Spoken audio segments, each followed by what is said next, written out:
Hello and welcome back to another episode of Farming Life at the Forge. So, I am just back from the ploughing, and unlike Ireland where I just left, it was lovely and sunny. It is absolutely pouring down rain here in France, and there's calves everywhere. So Mum and Dad were very busy calving while I was away. So a massive thank you to everyone who stopped by the stand and said hello at the ploughing. It was great to get out and meet everybody. And a massive thank you to Murphy Concrete for letting me be on their stand and use their stand as kind of a focal point, or whatever you want to call it. I am now getting ready for the French show, so it'd be kind of the French equivalent, I suppose, of the ploughing. So it's the Summit de l'Élevage that's on next week. So a few Irish companies are actually coming out for that, and I'm going to be translating on the stand with Abbey Machinery. So I might get to film some of that. In today's episode, we're going to go back and see what Dan has been at while I was away. So I left him with a camera. I have no idea what he was at, but I'm guessing it's the muckspreader, the shed that he's building out of scrap, and calving cows. So some of that should be on there somewhere. I will show that to you now. Also, big thank you to everybody who bought merch at the show as well. I'm now out of woolly hats and knives, but if you're interested, you can still order the double zip overalls online. They're still available, so you can go and head over and check that out. So again, we have the logo that I like the most, which is the bull logo, like that. I don't know if you can see. And then you have Dad's one with the tractor logo, and we're also selling ones without the logo for the double zip overalls. So if you're interested in any of that, you can check that out at farminglifeattheforge.com. So now, let's get to the video. Okay, just show you a few things we're at. Haven't did much filming in a while, we're very busy. There is where we are with the muckspreader. Have it all undercoated. Just started putting on the green. Now the green I got. Now I don't know if I'm going to paint them completely, because the paint will be gone off them in a few minutes. But I have 2 coats of green on, and it's very dull. So I might have to get other paint just to get a bit of a shine on it. So that's it. The sandblasting came out really well. They are a little bit pitted alright, but I'm not too worried about that. The rest of it is not pitted at all. You can see down there. It's all okay. So, and we'll have all the red done here. And that's the back of it there. And I can fit the lights in that now if I want. I have them bored and all. So and that's the cover then. That's the cover that comes over the lights when you're spreading muck. Made that out of an old piece of tin. So in here then is the back, or the whole works as I call it.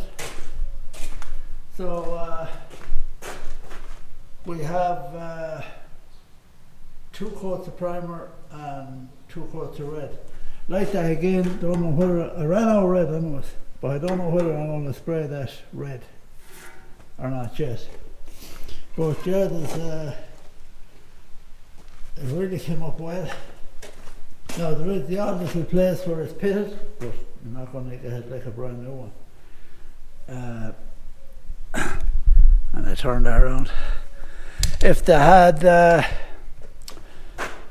minute it went on fire, the next day, say, if they had put it into a shed again, now you wouldn't be doing all that after a fire. But it was probably lying outside for about 2 years after the fire, and that's what did the most damage, as well as the fire to it. So we're not on that today because it's wet, but we're back making the shed. I have the barrel set in the ground, and hopefully next week you head up. So I made these here last night. I'll just show you. Now they're the overhang.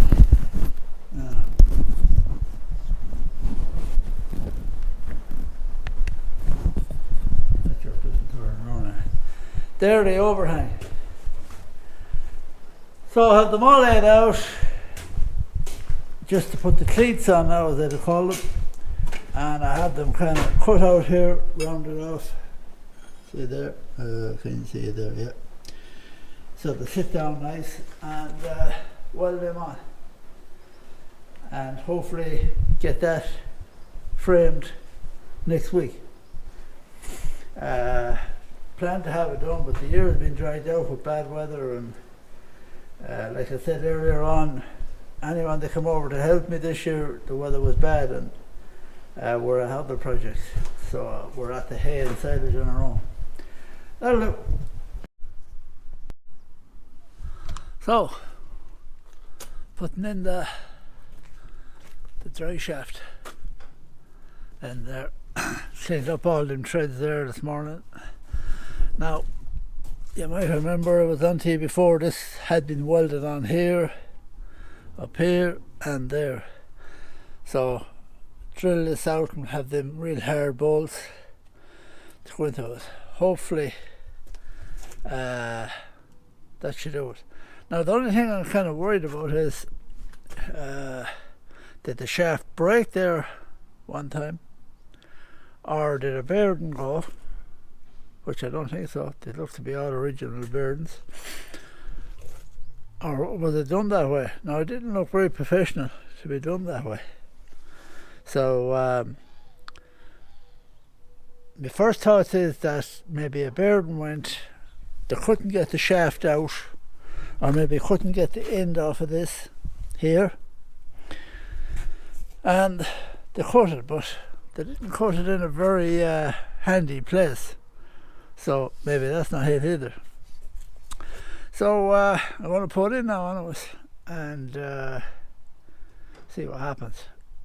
So I hope the shaft didn't break. Now I went to look at a demonstration one of these working, but I never thought I'd look. Well, sorry, I didn't know the shaft was like this because I hadn't turned it up at the time.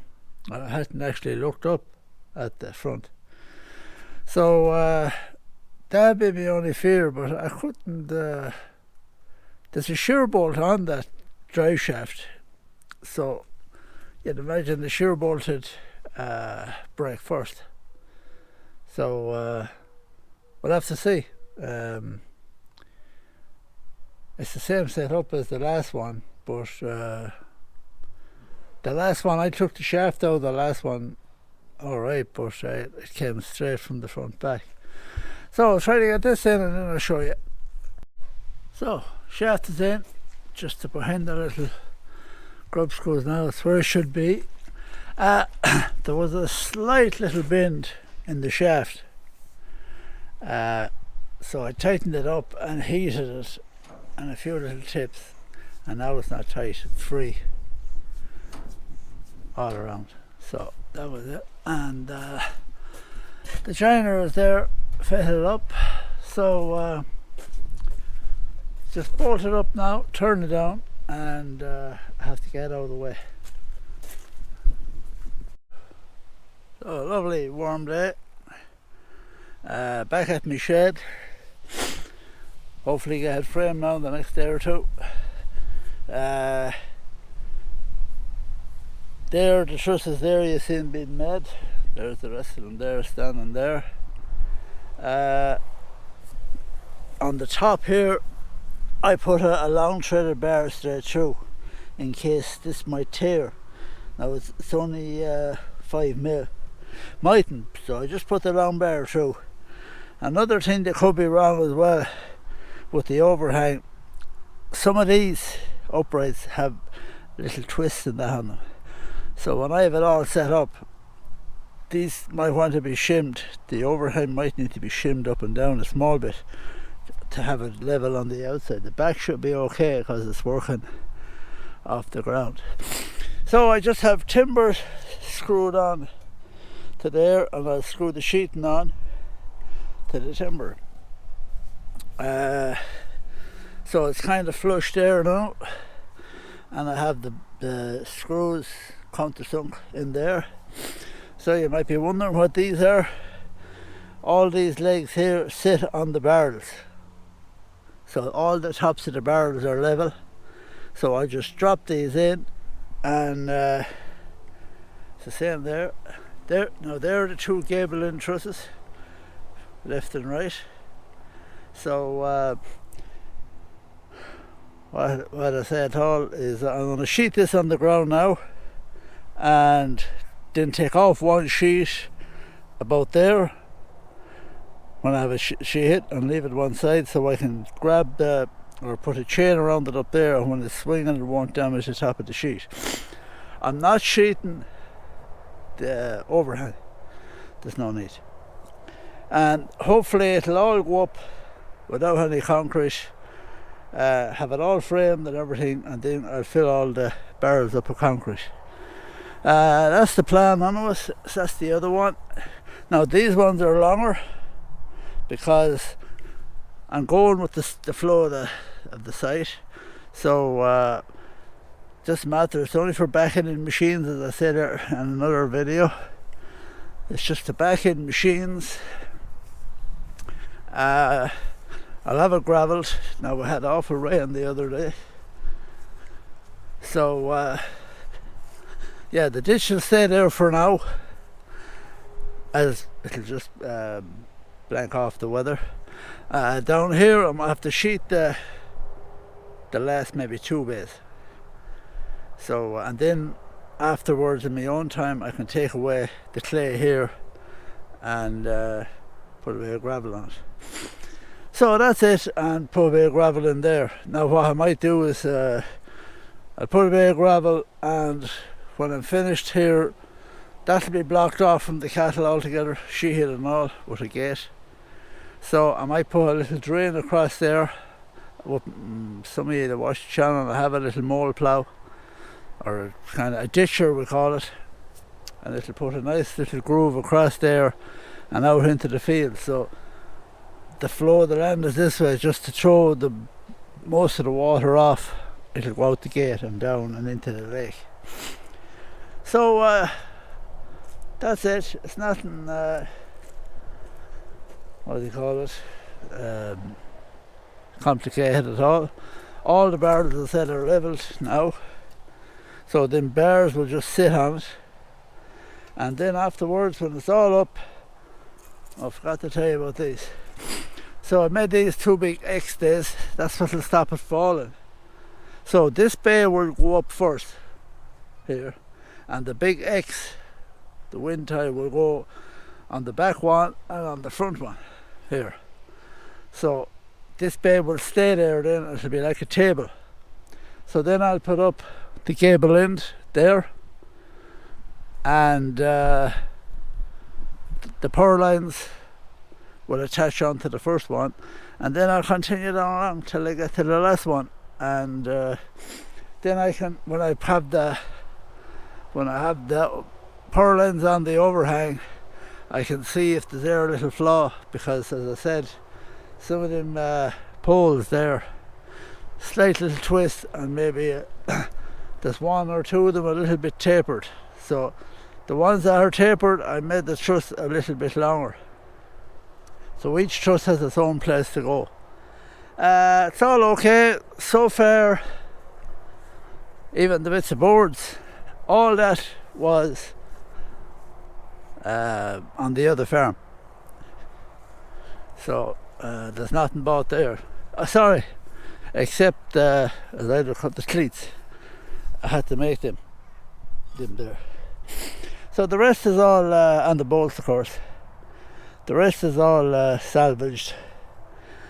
So yeah, I'll continue on with this now and get these sheeted this evening, and hopefully get the rest of the trusses assembled in there, and can't go out tomorrow because we're promised a pouring wet day again, but I have other jobs to do, and we're calving as well. So we'll have one section of the shed up, middle one, and we'll have the wind stays up. Now it's only sitting there, no concrete or nothing. You see it there, it's only resting on the bar across the barrel, and same back there. And we have another wind tie there, if you can see it with the sun. So that's it. I have just 2 purlines up and that, so it'll kind of sit like a table there now. Poured rain last night, you can see the pond, but when I get the frame up I can level it in my own time with the digger. Yeah, so I hope to get, it's 5:30 now, I hope to get one more section up this evening. And once you have the first one up and it's standing there, the next one is no bother, because you just stand it up with the Manitou legs and all, and just run the purlines across. The only mess up I made so far, when I was making the shed and kind of doing it in a whole heap of stages all over during the summer. I think I started last April. Some of the purlines I had, and I started making the cleats for bolting them on, and the new purlines are the hole is 10 mil further out this way, so it means I just have to bore only all the ones for the overhang. I just have to bore all them the width of the hole over. Not a big ordeal, but just still, it's a job that I didn't want to do. That's it. Yeah, it looks okay. Might have a bit of lining up. I'll run the line along all the girders, because they could be a little bit in and out, or the whatever they are, poles. I'll just move them in and out to get them all right. Put the level on there, she's plumb, so it says it's kind of not too bad. So if there's air a little bit now, I'm not setting the ground, I can shim it or move it about before I pour the concrete. Then hopefully frame it.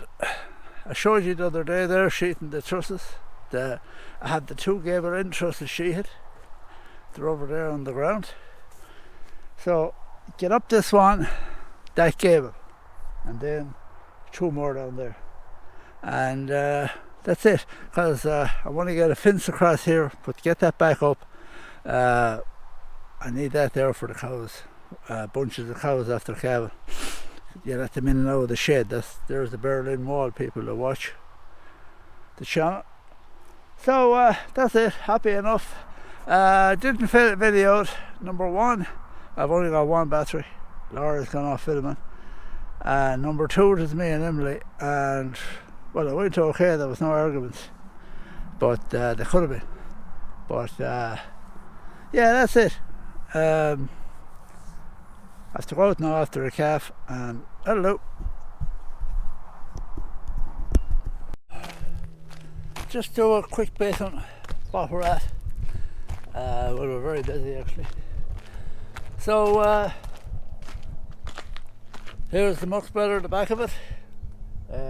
Has been primered twice, and it has 2 coats of red. Haven't painted in there, don't know whether I'm going to do it or not. Have did bits of videos on the muckspreader, so that could be in a video of its own. You haven't seen this in a while. The 5095 there, was in the shed, needed now to do a few jobs. Took it out of the shed to do a job in here. We were concreting the last couple of days. There used to be an old manger in this shed here, so sometimes, well, the last year and after 2 now, we have no problem much with rats. So there was never any concrete, there was never any need for concrete down there, but the odd time rats would bore holes in it and root it out. So it's just concrete and it's finished. I had a bit left over, so I'll just show you now what other few bits. Kind of the rundown of what we're at. So we're doing topping early in the morning, except this morning because we had a busy morning. So the topper's on the 7-7, and when I go looking at cattle on this farm now, because I'm not finished the topping, I go top 2 or 3 fields. Now only where it's bad or whatever. So our brewer's grain came there as well, and we'll have it covered up, and the cattle are just taken to it now. It takes them a day or two to adjust. So this morning then we had a busy morning. So it's around 8:30 now at the breakfast set. So I brought back some more cows to calve, and we tagged calves this morning. So they're the ones I brought back this morning, and they're not far off it. So this is what we had this morning. We had it at 5 o'clock, and she's not simple. A limousine, and she's in the bow steel pen. She had a prolapse, so I see. Can you get to the pins? She won't let me see now because that's the calf. He's there. Now this year we have, I think, over 80 calves now. Not fully sure. We still have calves to tag. And this is our 5th prolapse. So 2 of them we put in ourselves. This one, because she was a bit flighty, and just myself and Emily, we got the vet. Because you can see her there. She's not a heifer, she's the second calf cow. So down here then we have we call the last of the Shirley cows. She's calved there. She's gone out now in a few minutes. And these two cows here are going out. That one is the calf yet, and that one up there calved. So I have to tag these two calved last night, a crossbred and a Charlie, and they're going out. So this one calved yesterday evening. Now we bought a bull. We bought 2 bulls last year. No, actually a bit. He was a bit earlier. So we bought him in a bull sale. We buy a lot of our bulls off one client, and we buy some in the bull sale as well, just to mix up the breeding a bit. Now a lot of limousine guys would know Master Clough. So he's by Master Clough. He's a great bull. So we only had 17 in calf to him.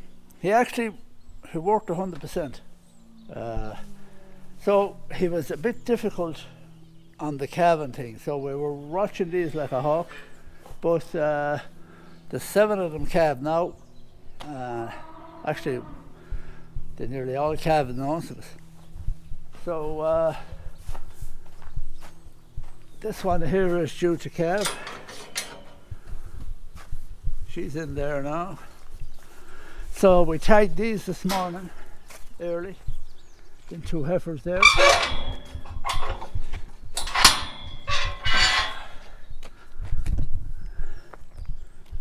And there's his gate. So them 2 were tagged this morning. Our bulls are out there.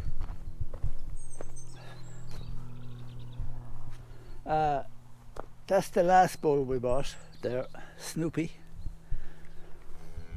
So then all the young cows and calves go out this way. They get about 10 days and they go in and out of that field there. That's where Emily and Laura were doing the concreting. So yeah, they're all there. Actually, that's a cow. She was put out there because her calf's a little bit slow. Yeah, so they're all there. I love that shed because it's so easy to work with if you have a problem with a calf. They'll all stay there for about 10 days. And then they'll move on, because if you move them on too early and you have a problem, it's a lot of work. So there's not much up here in the shed.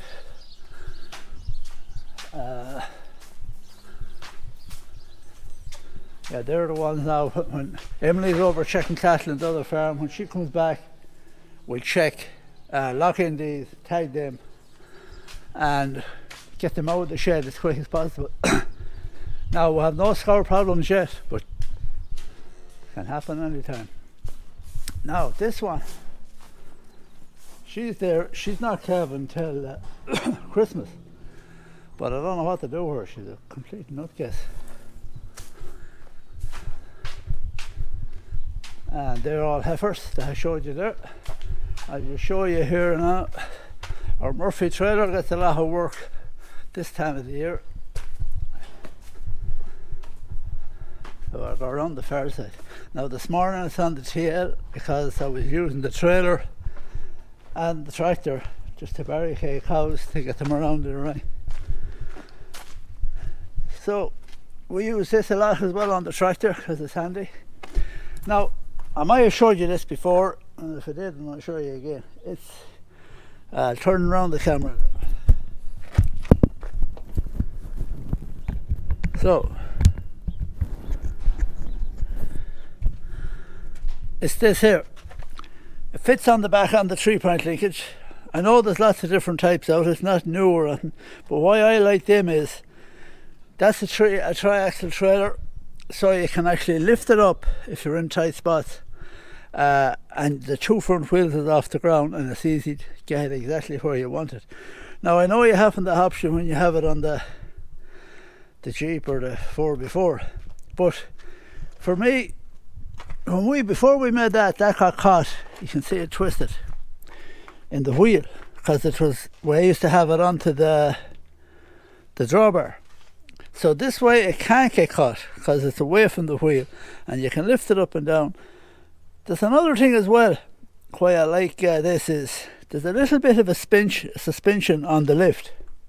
Whether if you have it straight on to the drawbar on a ball hitch, it's dead solid. These trailers are made for 4x4s, and the 4x4 is on suspension and the same as the trailer. But if this is not on it, it kind of brings out the worst in the trailer, I think. And I think it's a grand joke. It's no bother. If you have this on, you can back in under, lift up the hitch, and you can see it. Now I know you can do it with a pick-up hitch as well, but I just find that a brilliant joke. And we use it for lots of things, moving machines around the yard. You can stick in a pin there. There's a pin on that. So just said I'd show you that while it was on. And the Murphy trailers can get good use nowadays. So we'll go up along here. We pulled out the baler. We're definitely going to sell it this year. The 7000 we're using it just for cutting around electric fences and that. It's not up high cutting, so I know people were saying I got the head cut off me, but you can see there now. I do spin the flails, and so does the French. I think back in England and Ireland they do it this way. Oh no, this way, sorry. And here we bay it down. And look, that has a good bit done, and there's not a bit of a branch or anything on the tractor. Now I'd be cutting down here under the ditches, so the chances of getting a whack or something, and it's awful handy because I can stand up here to look down. Whether with the cab on it you can't, but now we have another thing got, and we'll show you again. Well, we thought we'd have it set up this year, but just there's not enough days in the week. So I was concreting yesterday. Let's just go down this way. I have this washed up now, and just to iron it up now, the cement mixer. So I just washed that area yesterday evening, and I'll show you where we're at. Well, you've seen the shed. So I'll go down along here.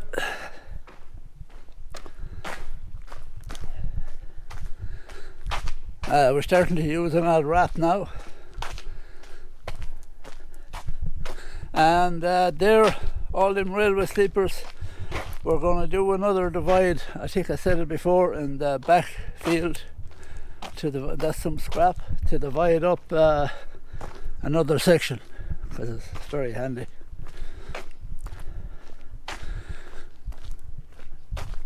So that's where we do the mixing there, and I fill it into the back bucket of the digger. So the back bucket, I mirrored it out with a shovel one time, and we put 1 bag of cement. We fill the bucket kind of level, and 1 bag of cement, and we put the cement into the bucket as well. So you don't have to be throwing bags up in the thing. So this is where I was concreting now, for not constantly, but for the last 2 days. Back at the shed again. Now I did a bit of video on the shed, so that's it. So hopefully today I want to level that out with the digger. That's where I concreted. I shuttered that up there just to finish it off. As I said, I'm not going to spend a fortune on this shed. So here, it's not a foundation. It's just a strip of concrete. So when I sheet the back, I have to sheet these 2 bays. So when I sheet the back, it's just touch off of that, and there'll be no light underneath. So that's they're all our old feeding barriers, and fitted in well there. Now there is a few little flaws to it, but it's not my choice. You can see there a lot of them pillars got fairly battered and bruised because they were old poles. I don't know what happened, that one, there's a hole in it. So that's why I had to put up the whole shed without any concrete or anything, because you couldn't go along put up them row of pillars, because if you put a level on it, to be straight here and to be like an S on top. So I'm going to take a small bit of clay out of here now, hopefully today. And I brought over there's a few old posts that came up in the other farm, and I'm going to sink them down here with the concrete and all around them. So there's going to be a gate here, and I'm half thinking of putting a kind of a galvanised wall here. So I dug that out for the shed there, but now I have that shuttered as well, so I'm going to put the clay back in there. Just if there was a cow calving, that's the first place you'd roll into. So that's it. I'm taking another bit out of here. I won't have time to draw it now, and I have some stones to go in there. So I only filled the concrete yesterday, and I took the shutters off there a few minutes ago. So I hope to roof it next week.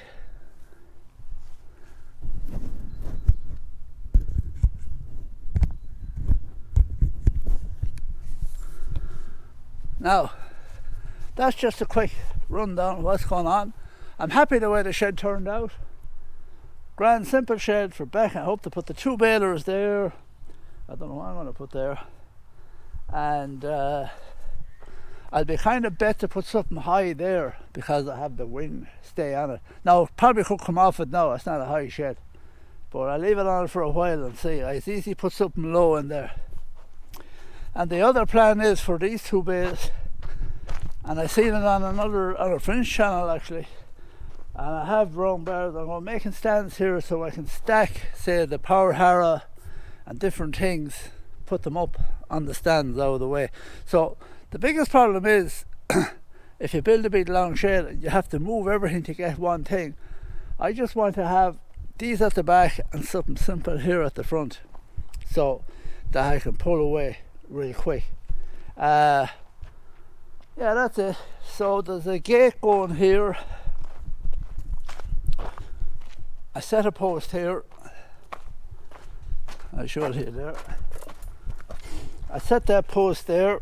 Now I'm going to put a sheeted gate across here, but that's left open mainly for access for the dogs. And I'm going to weld a few bars from there to there, so it's going to be a 5.5 metre gate, so it'll be heavy.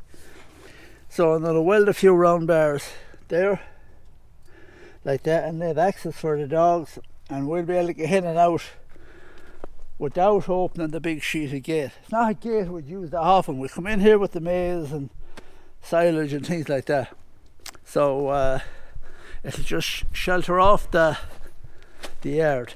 Now I thought I'd have, there's a 2.5 metre overhang on this shed, but it's not looking like that'll be done this year. But if I get that there kind of finished, won't be finished, but fairly well done for this year, I'll be happy.